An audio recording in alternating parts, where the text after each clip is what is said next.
혹시 여러분은 자신이나 주변 사람 중에서 건강에 대해 과하다 싶을 정도로 집착하는 모습을 본 적이 있으신가요? 그 고집이 때로는 가족 관계까지 위협하기도 하죠. 아니면 갑작스럽게 찾아온 질병 앞에서 속수무책으로 무너졌다가 절망의 끝에서 뜻밖의 희망을 발견한 적은 없으신지요? 오늘 들려드릴 이야기는 바로 어느 한 가족의 이야기입니다. 한때 건강보조제 맹신자로 불리며 가족들을 힘들게 했던 시어머니가 어떤 사건을 계기로 충격적인 변화를 맞이하게 되는 과정이죠. 그리고 그 변화는 결국 벼랑 끝에 서 있던 가족 전체를 구원하게 됩니다. 하지만 상상이나 할 수 있었을까요? 집안의 평화를 깨뜨리던 시어머니가 어떻게 다시 가족의 등불이 되었는지 말입니다. 그녀의 고집이 어떻게 인생의 가장 아픈 매듭을 풀 수 있었을까요? 이제 암투병을 겪었던 한 여성의 생생한 고백을 통해 그 놀라운 이야기를 시작해 보겠습니다. 2022년의 어느 뜨거운 여름날이었습니다. 복도에는 매미 울음소리가 가득했고 후끈한 열기가 밀려들었죠. 제가 현관문을 열었을 때 딸아이 다은이의 울음소리가 날카롭게 공기를 갈랐습니다. 그 소리는 마치 날카로운 칼날처럼 제 심장을 깊숙이 찔렀어요. 다은이는 화장실 문 앞에 웅크리고 앉아 두 손으로 머리를 감싸고 있었습니다. 뺨 위로는 눈물이 줄줄 흘러내렸고 헝클어진 머리카락 몇 가닥이 눈물에 젖어 얼굴에 달라붙어 있었죠. 그 옆에는 시어머니께서 가위를 든 채 서 계셨습니다. 그러고는 머리카락이 짧아야 기혈이 사는 법이다. 전문가가 하는 말인데 틀릴 리가 있니? 라며 쉴 새 없이 소리를 높이고 계셨어요. 아이의 울음소리는 아랑곳하지 않는 듯한 그 고함은 정말 위협적이었습니다. 저는 신발도 채 벗지 못한 채 달려가 상황을 확인했습니다. 눈앞의 광경에 가슴이 덜컥 내려앉더군요. 화장실 바닥에는 다은이의 그 길고 고왔던 머리카락들이 덤불처럼 흩어져 있었고 지난주에 제가 사준 작은 별 모양 머리핀만이 바닥에 외롭게 뒹굴고 있었습니다. 마치 버려진 쓰레기 더미 같았죠. 저는 얼른 다은이를 안아 거실 소파로 데려갔습니다. 무서워하지 마, 다은아. 엄마, 여기 있어. 다은이는 눈물이 그득한 얼굴을 들고 어깨를 들먹이며 말했습니다. 엄마, 내 머리카락이 쓰레기처럼 잘려나갔어. 가슴이 에이듯 아파왔습니다. 저는 고개를 돌려 시어머니께 대체 무슨 일이냐고 물으려 했습니다. 하지만 어머니는 여전히 단호한 표정으로 곁에서 계셨죠. 머리카락이 길면 영양분을 다 뺏어가는 거야. 애 몸이 약한 건 다 머리카락이 길어서 그런 거란다. 이건 건강 전문가가 직접 한 말이야. 절대 거짓말일 리 없지. 그 당당함 앞에는 반성의 기미라고는 조금도 보이지 않았습니다.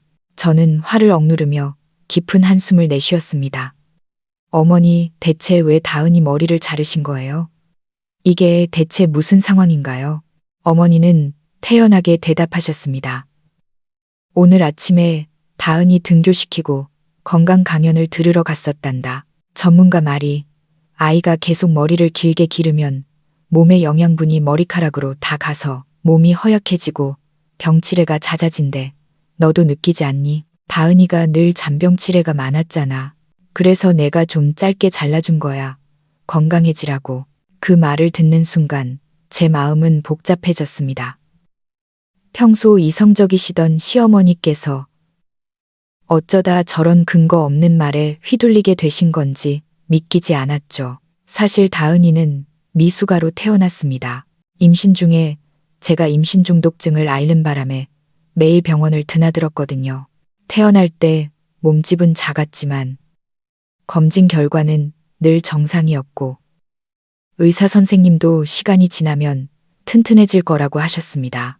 그래서 저는 아이의 건강을 크게 걱정하지 않았고 긴 머리카락이 문제라고 생각한 적은 더더욱 없었습니다. 하지만 어머니는 이 모든 문제의 근원이 머리카락에 있다고 굳게 믿고 계셨습니다.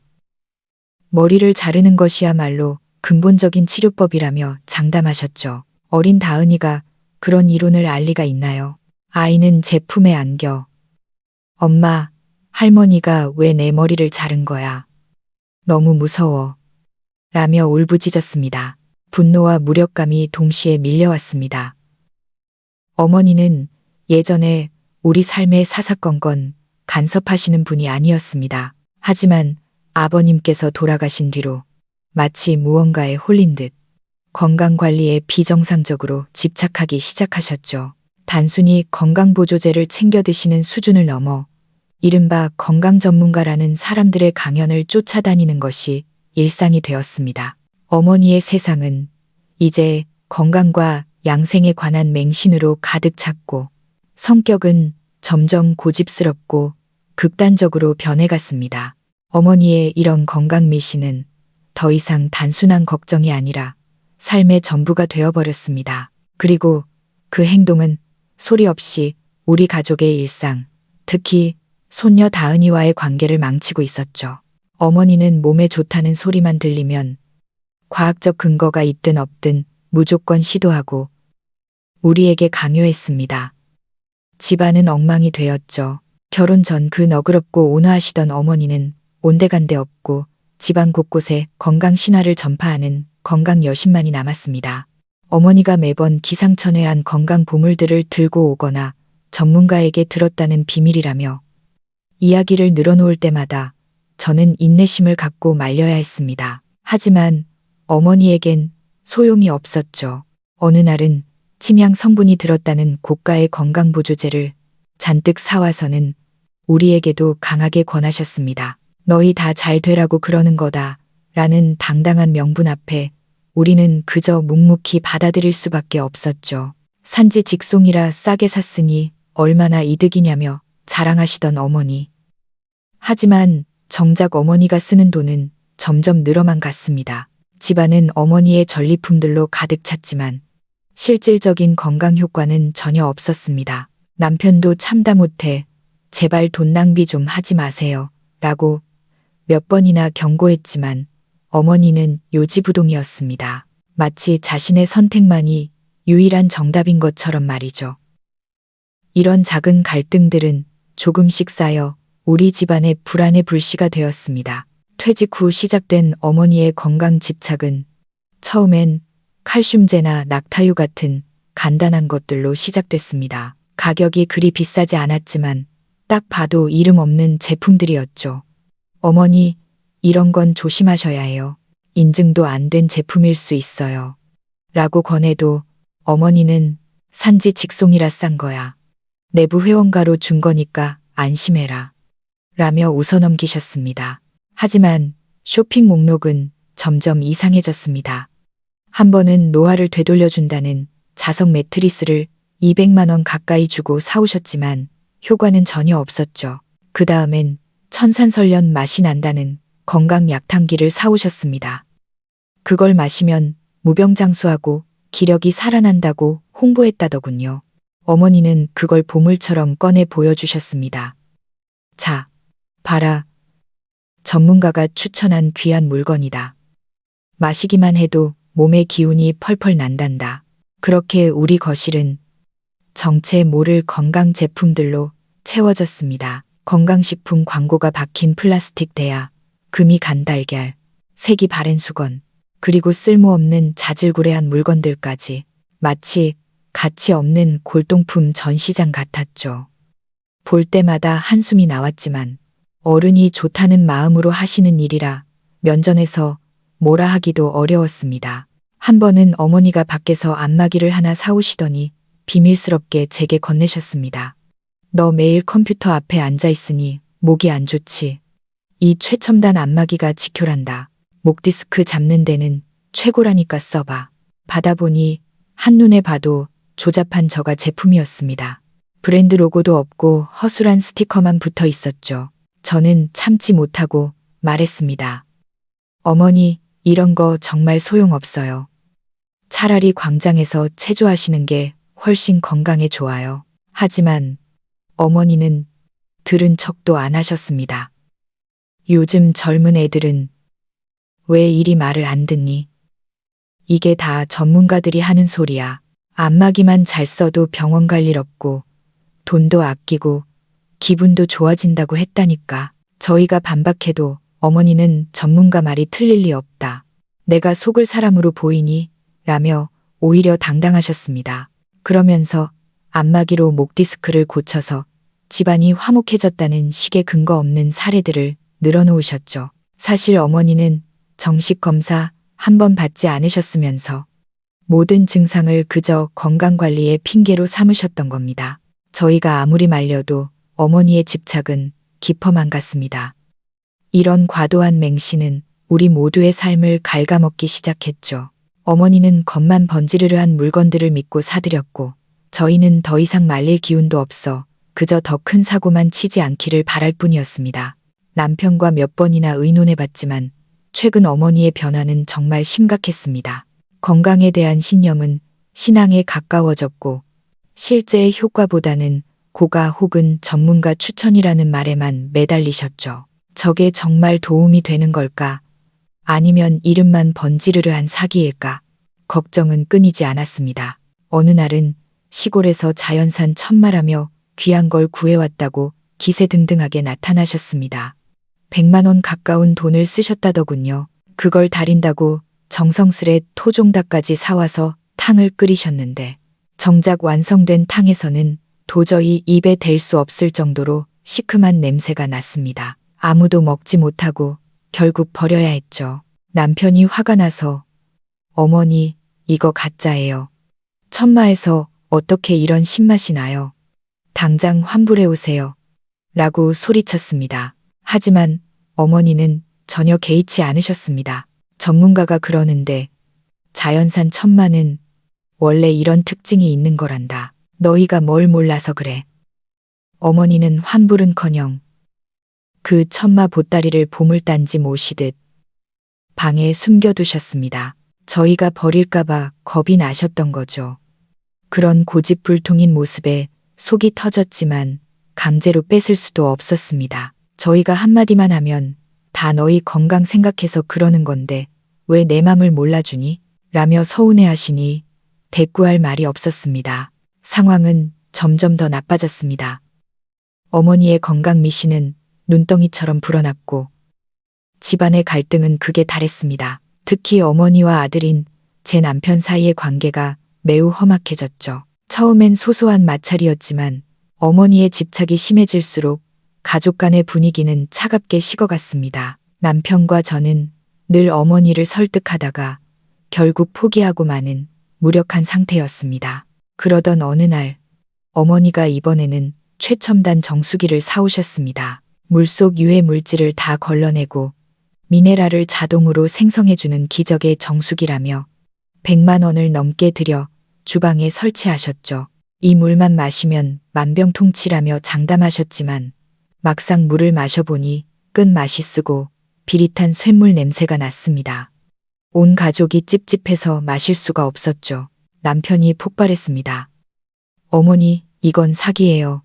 이런 물을 어떻게 마셔요? 하지만 어머니는 여전히 건강보전을 외치며 당당하셨습니다. 너희가 몰라서 그래. 이게 정화된 물이야. 쇳물 냄새는 유해물질이 걸러지는 과정에서 나는 거라고 전문가가 그랬단 말이야. 이런 말도 안 되는 고집에 저희는 절망했습니다. 틀린 선택을 하고서도 끝까지 인정하지 않는 어머니의 모습에 진저리가 났죠. 돈은 돈대로 쓰고 효과는커녕 해만 되는 물건들이 집안에 쌓여갔습니다. 매일 퇴근길이 무거웠습니다.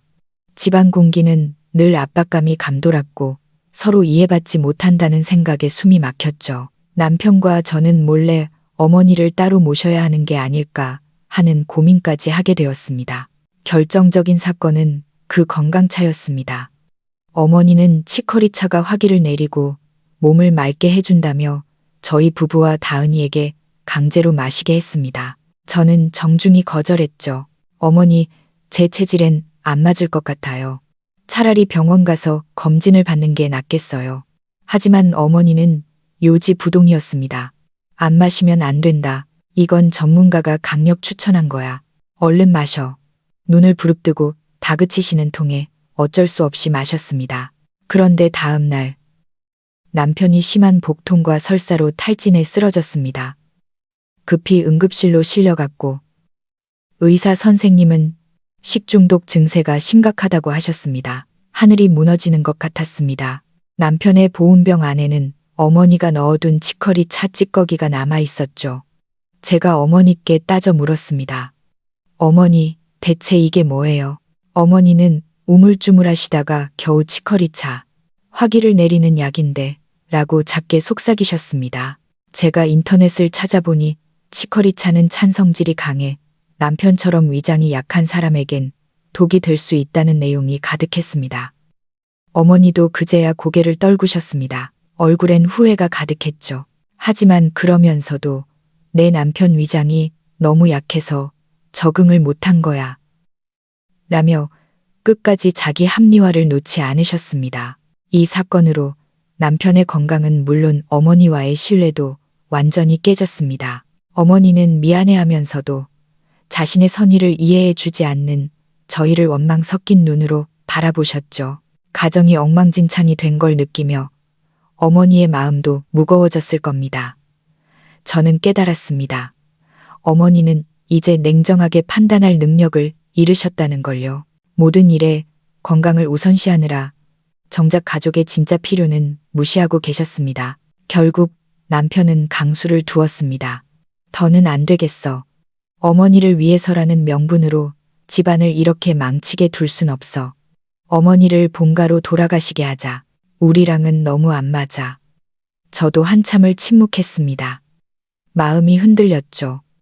이 고통스러운 일상을 언제까지 견뎌야 할지 막막했습니다. 그런데 어머니의 건강 인생도 그리 순탄치 않았습니다. 모든 건강법을 맹신했지만 정작 어머니 본인의 몸에 문제가 생기기 시작한 겁니다. 어느 날 아침 어머니는 안색이 창백해진 채 일어나시더니 어지럼증과 숨가쁨을 호소하며 쓰러지셨습니다. 급히 병원으로 모셨죠. 검사 결과 어머니의 혈당 수치가 위험 수준을 훨씬 넘어가 있었습니다. 당뇨 조절이 전혀 안 되고 있었던 거죠. 의사 선생님은 엄중히 경고하셨습니다. 식단과 약물을 철저히 조절하지 않으면 정말 큰일 난다고요. 이 사건은 어머니가 그토록 자신하던 건강 신화를 처참히 무너뜨렸습니다. 본인 스스로 온갖 건강법으로 몸을 고칠 수 있다고 믿었지만 현실은 정반대였죠. 일주일 동안 병원에 입원해 치료받으며 어머니는 부쩍 침묵이 많아지셨습니다. 병상에 누워 그때 너희 말을 들었어야 했는데 내가 너무 고집을 부려서 몸이 이 모양이 됐구나 라며 한탄 섞인 혼잣말을 내뱉으셨습니다. 저희 부부는 아무 말 없이 어머니 곁을 지켰습니다. 어머니의 당뇨는 이미 몇 년 전부터 진행되고 있었지만 건강보조제에만 의존하느라 정식 치료 시기를 놓쳤던 것이었죠. 퇴원 후 어머니는 예전의 강압적인 태도를 버리고 아주 조용해지셨습니다. 이제는 본인이 직접 처방을 내리는 대신 의사의 지시를 꼼꼼히 따르기 시작하셨죠. 전문가의 말이 무조건 정답이 아니라는 걸 뼈저리게 느끼신 모양이었습니다. 하지만 어머니의 마음속엔 깊은 자책감이 자리 잡았습니다. 나 자신은 물론 가족들까지 망칠 뻔했구나 하는 죄책감 말이죠. 제가 건강 이야기를 꺼내면 어머니는 고개를 떨군 채 묵묵히 듣기만 하셨습니다. 가족을 사랑하는 마음으로 시작한 일이었지만 그 방식이 너무나 잘못되었다는 걸 이제야 깨달으신 겁니다. 저희도 깨달았습니다. 가족에게 정말 필요한 건 완벽한 건강법이 아니라 서로에 대한 이해와 지지였다는 것을요. 그렇게 집안의 평화가 찾아오는 듯 했습니다. 하지만 운명은 가혹했습니다. 어머니의 건강 미신 소동이 겨우 가라앉았을 때 제 인생에 더 큰 폭풍우가 몰아쳤습니다. 정기 검진에서 제 폐에 이상이 있다는 소리를 들은 겁니다. 처음엔 오진이길 바랐지만 정밀 검사 결과는 절망적이었습니다. 폐선암 초기, 30 중반의 나이, 아직 7살밖에 안 된 딸 다은이, 이제 막 커리어를 쌓기 시작한 남편, 모든 게 청천벽력 같았습니다. 진단서를 쥐고 저는 아무 말도 할 수 없었습니다. 남편은 제 손을 꼭 잡고 돈이 얼마가 들든 끝까지 해보자. 우리 가족이 곁에 있잖아. 걱정 마. 라며 저를 다독였지만 저는 알고 있었습니다. 암과의 싸움이 얼마나 처절한지 말이죠. 저는 남편에게 말했습니다. 나 그냥 보존 치료만 받고 싶어. 집안 형편도 넉넉지 않은데 나 때문에 가산을 탕탕할 순 없잖아. 다은이 미래도 생각해야지. 무력감이 온몸을 휘감았습니다. 그런데 다음 날 아침 본가에 계시던 어머니가 작은 여행 가방 하나를 들고 급히 저희 집으로 오셨습니다. 가족회의하자. 할 말이 있다. 어머니의 목소리는 예전과는 다른 무게감이 느껴졌습니다. 지수야, 며느리 이름, 내 병 이야기 들었다. 초기 폐선암이라고. 걱정하지 마라. 이번엔 내가 너를 꼭 살려낼 거다. 어머니는 가방에서 통장 하나를 꺼내 놓으셨습니다. 너희 몰래 틈틈이 모아둔 돈이다. 건강보조제 산다고 돈을 썼어도 이런 때를 대비해서 남겨둔 돈이 꽤 된단다. 이거 다 내 치료비에 써라. 저는 눈물이 왈칵 쏟아졌습니다. 어머니는 예전처럼 강압적으로 건강법을 들이미는 게 아니었습니다. 오직 저를 살리겠다는 일념 하나로 당신의 모든 것을 내놓으신 거죠. 어머니는 그날로 저희 집 살림을 도맡으셨습니다. 너희는 직장 다녀라. 돈은 치료비로 쓰고 지수 간병은 내가 한다. 밥하고 빨래하고 병원 예약까지 내가 다 할 테니 넌 치료에만 전념해라. 어머니의 계획은 완벽했습니다. 예전에 그 헛된 고집은 온데간데 없고 이제는 정말로 실질적인 도움이 되는 어머니가 되어 계셨습니다. 매일 아침 저를 깨워 정성껏 끓인 영양식을 먹이시고 병원 시스템을 직접 공부해서 예약까지 척척 해내셨죠. 스마트폰 사용법도 서투르셨던 분이 제 치료를 위해 병원 앱을 만지작거리는 모습을 볼 때마다 가슴이 뭉클했습니다. 내가 직접 알아야 마음이 놓인다. 이제 너는 내 첫 번째 책임이야. 어머니는 병원 근처를 뒤져서 가장 용하다는 의사 정보를 찾아오시고 제게 꼭 필요한 영양제만 골라 사오셨습니다. 화료 치료를 받고 온 날이면 제 침대 곁에 앉아 나직한 목소리로 전래동요를 흥얼거려 주셨죠. 비록 음치는 맞지 않았지만 그 어떤 음악보다 따뜻하게 제 가슴을 울렸습니다. 어머니는 제가 말하지 않아도 무엇이 필요한지 귀신같이 알아차리셨습니다.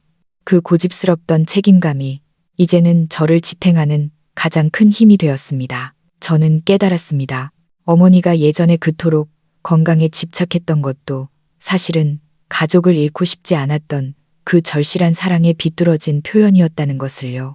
치료는 힘들었지만 어머니의 지극정성 덕분에 제 몸은 조금씩 회복되어 갔습니다. 어머니는 제 복용량 목록을 달달 외우고 제 컨디션에 따라 식단을 세심하게 조절하셨습니다. 제가 기운이 없어 보이면 괜찮아. 다 잘 될 거야. 엄마가 옆에 있잖아. 절대 혼자 두지 않을게.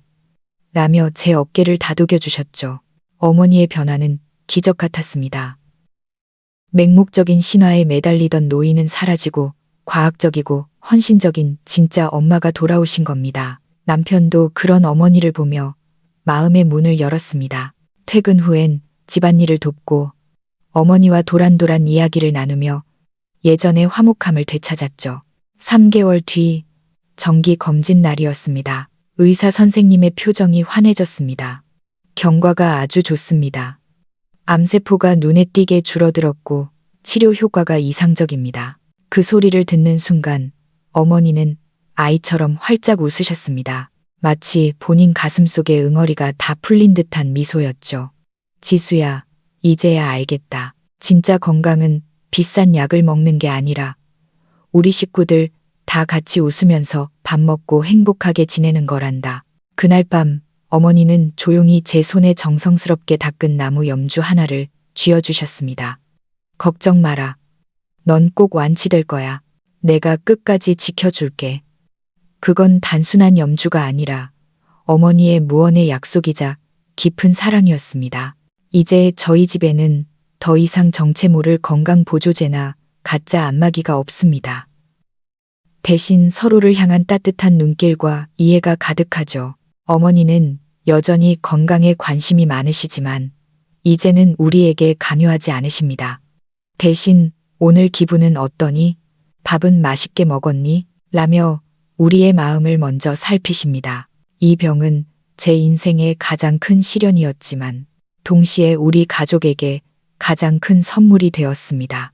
우리는 비로소 알게 되었습니다. 진정한 양생이란 가족이라는 울타리 안에서 서로의 아픔을 보듬고 함께 걷는 그 시간들 속에 있다는 것을요. 어머니의 사랑은 제 삶의 어둠을 밝히는 가장 밝은 빛이 되었습니다. 그리고 저는 그 빛 속에서 다시 일어설 용기를 얻었습니다.